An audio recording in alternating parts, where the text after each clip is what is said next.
তো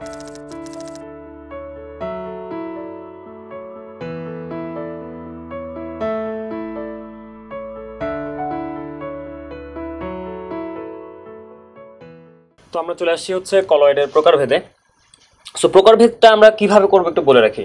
আমরা হচ্ছে কলয়েডের যে দুইটা মাধ্যম আছে, এটা হচ্ছে কলয়েড বা ডিসপার্সড ফেজ বা বিস্তার দশা, আর একটা হচ্ছে বিস্তার মাধ্যম, right, dispersion phase, dispersion medium. এই দুইটার উপর বেস, এই দুইটার দশার উপর বেস করে, যেমন গ্যাস সলিড লিকুইড, এটার উপর বেস করে হচ্ছে আমরা কলয়েডকে ক্লাসিফাই করব। সো এইটার জন্য আমরা টেবিল তৈরি করছি, খেয়াল করো। এখানে হচ্ছে মাধ্যমটা কলয়েড এবং বিস্তার দশা। তো এখানে দেখো যে এখানে মাধ্যমটা হচ্ছে কলয়েড আর এখানে হচ্ছে বিস্তার মাধ্যম। এই দুইটার উপর বেস করে আমরা হচ্ছে বিভিন্ন টাইপের কম্বিনেশন পাইতে পারি। সো এই গ্যাস লিকুইড, তো দেখতে পাচ্ছ এখানে টোটাল 9টা কম্বিনেশন সম্ভব, রাইট, 3 তিরিকে 9টা। তার মধ্যে সবার প্রথম যে গ্যাস আর গ্যাস, এরা মিলে কখনো কোনো প্রকারের কোনো কলয়েড তৈরি করে না। বাই ডেফিনিশন গ্যাস এবং গ্যাস হচ্ছে আণবিক পর্যায়ে হচ্ছে মিশ্রণীয়, বা এটা যে কোনো অনুপাতে মিশ্রণীয়। সো দ্যাটস ওয়াই গ্যাস এবং গ্যাস যে মিশ্রণ, এটাকে আমরা বলি হচ্ছে দ্রবণ। সো এটাকে কোনোদিন কলয়েড হিসেবে কাউন্ট করাই যাবে না। এরপরে আসি যে গ্যাসের মধ্যে লিকুইড, এটা অহরহ এক্সাম্পল আছে। হেয়ার স্প্রে, রাইট, এটা হচ্ছে লিকুইড যেটাকে আমরা বাতাসের মধ্যে তৈরি করছি আর কি, অথবা হাঁচি দেওয়ার মতো প্রসেসও হচ্ছে অ্যারোসল তৈরি করে। ফাইন। যেখানে একটা লিকুইড, একটা তরল পদার্থ হচ্ছে গ্যাস মাধ্যমের মধ্যে ছড়ায় থাকে বা ডিসপার্সড হয়ে থাকে। মশার অ্যারোসল বা যে কোনো প্রকারের তেলাপোকার ওষুধ ধরো, এরা সবাই হচ্ছে এরোসলের উদাহরণ। কারণ ভিতরে লিকুইড থাকে, যে লিকুইডটাকে তুমি হচ্ছে বাইরে বের করা মাত্র তারা ছোট ছোট ড্রপলেটে ভাগ হয়ে যায়। এই ছোট ছোট ড্রপলেটে কেন ভাগ হয়? কারণ একটা নজল থাকে সামনে। সো এই ছোট ছোট ড্রপলেটে ভাগ হয়ে তারা হচ্ছে বাতাসের মধ্যে একটা কলয়েড তৈরি করে। সো বাতাস মানে গ্যাসীয় মাধ্যম, এবং আমার যেটা ছড়াইতেছে সে হচ্ছে liquid, right. So that's why এটাকে আমরা বলি হচ্ছে অ্যারোসল। যেহেতু এখানে কলয়েডটা হচ্ছে তরল, সেটাকে আমরা তরল অ্যারোসল বলতেছি। যদি কলয়েডটা সলিড হতো তাহলে এটাকে আমরা কঠিন অ্যারোসল বলতাম, রাইট। সো যাই হোক, এখানে উদাহরণ কিছু দেওয়া আছে। কুয়াশা, এটা একটা উদাহরণ। হেয়ার স্প্রে, এটা একটা উদাহরণ।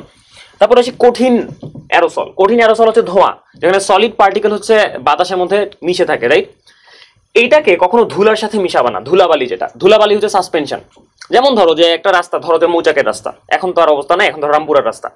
সো ওখানে যখন একটা ট্রাক যায় বা একটা গাড়ি যায়, তখন অনেক ধুলা উড়ে, রাইট। এবং সে ধুলাগুলো আবার কিছুক্ষণ পরে সেটেল ডাউন হয়ে যায়, যদি পরবর্তীতে আর 5-6 মিনিটে গাড়ি যদি না যায়। সার্টেনলি ধুলা ওটা যে ছড়ায় আছে বাতাসের মধ্যে, ওটা কিন্তু স্টেবল না, ওটা নিচে নিচে নিচে পড়ে যেতেছে, রাইট। সো ওটাকে আমরা বলি হচ্ছে সাসপেনশন।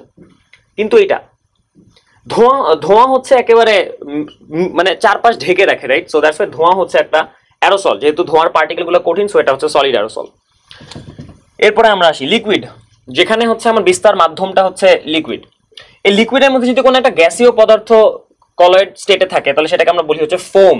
ফর এক্সাম্পল, এটা ইজিলি করা যায়। ডিমের সাদা অংশকে যদি ফেটা হয়, তাহলে ওর ভিতরে বাতাস ঢুকে ওটাকে একটা ফোমি স্ট্রাকচার দেয়। এটাকে ফোম বলা হয়। কেন? কারণ ডিমের সাদা অংশ হচ্ছে লিকুইড, ওটার মধ্যে হচ্ছে গ্যাসীয় পদার্থ ঢুকতেছে, so that's why foam form করতেছে। হুইপড ক্রিম হচ্ছে একটা এক্সাম্পল।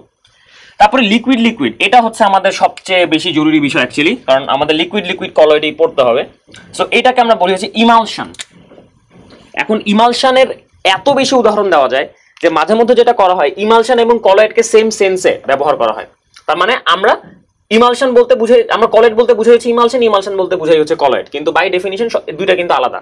কিন্তু ইমালশনের ইম্পর্টেন্স এতটা বেশি যে আমরা ইমালশনকে কলয়েড বলেই চিনি, মানে emulsion colloid. That's like it. এখন এটা একটা এক্সাম্পল দেওয়া আছে, দুধ। এটা একটা ভালো এক্সাম্পল, কারণ দুধের মধ্যে হচ্ছে ফ্যাট মলিকুল থাকে যেগুলো তরল, যেটা ছড়ায় থাকে কোথায়? পানির মধ্যে, যেটাও তরল।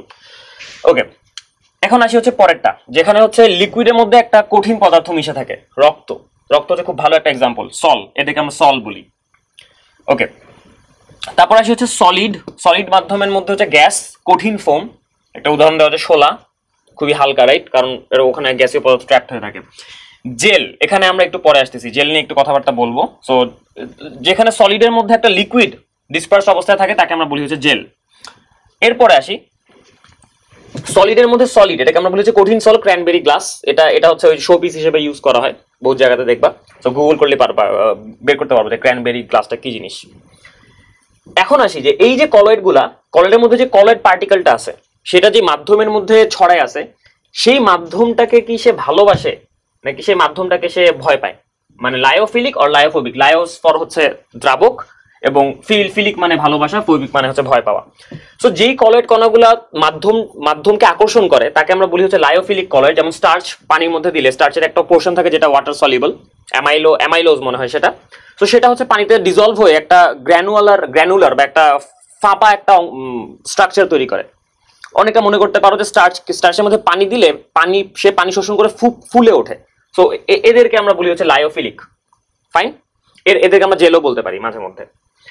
আরেকটা হচ্ছে লায়োফোবিক, যারা হচ্ছে মাধ্যমকে বিকর্ষণ করে, তার মানে হচ্ছে দুইটা বিপরীত পোলারিটির জিনিসপত্র একসাথে মিশে আছে, সেটা হচ্ছে ধরো লায়োফোবিক। যেমন ধরো দুধ, ধাতব সল, ধাতব পরমাণু হচ্ছে অবভিয়াসলি এটা এক ধাতব সিঙ্গেল পরমাণু, ওর মধ্যে কোনো চার্জ নাই, সো সার্টেনলি পোলার দ্রাবককে যেমন ধরো পানিকে আকর্ষণ করবে না। সো ধাতব সল হচ্ছে একটা লায়োফোবিক, এবং দুধ এটা হচ্ছে লায়োফোবিক, কারণ দুধের মধ্যে পানিতে তেল মিশে থাকে, লিটারেলি তেল মিশে থাকে। যাই হোক, কিন্তু এখন একটা প্রশ্ন এখানে দাঁড়ালো যে লায়োফিলিক কলয়েড এটার মানে কি আবার? যদি একটা বস্তু তার দ্রাবককে আকর্ষণই করে তাহলে তো তাদের মিশ্রণীয় হওয়ার কথা, তাহলে তো তাদের দ্রবণ তৈরি করতে পারার কথা। অ্যাকচুয়ালি জিনিসটা এরকম না। লায়োফিলিকের কারণ হইতেছে এখানে অ্যাকচুয়ালি পার্টিকেলগুলো অনেক বড়। স্টার্চ হচ্ছে একটা পলিমেরিক যৌগ, রাইট? এটা হিউজ, অনেক বড়। সো এত বড় কণার প্রত্যেকটার মধ্যে একটা OH আছে, রাইট? স্টার্চের মধ্যে OH আছে, যেটা হচ্ছে হাইড্রক্সিল গ্রুপ এবং সেটা পোলার গ্রুপ। সো এরা পানির সাথে মিশতে পারে, কিন্তু পার্টিকেলটা এতটা বড়, যে পলিমারটা এতটা বড় যে সেটা আসলে আণবিক পর্যায়ের মিশ্রণ, মানে পার্টিকেল সাইজটা লেস দেন 1 ন্যানোমিটার হয় না। সো এটা কলয়েডাল স্টেটে থাকে। দ্যাটস ওয়াই আমরা এদেরকে বলি হচ্ছে লায়োফিলিক। এটা হচ্ছে পানিগ্রাসী, এরা পানিকে ধরে ফেলে। এই হচ্ছে আমাদের ওভারঅল কলয়েডের একটা শ্রেণী বিভাগ। আমরা যেটা দিয়ে শুরু করবো সেটা হচ্ছে ইমালশন, কারণ আমাদের ইমালশন পড়তে হবে এবং ইমালশনের উপর বেস করে আমাদের এই চ্যাপ্টারের বেশ কিছু জিনিসপত্র আছে।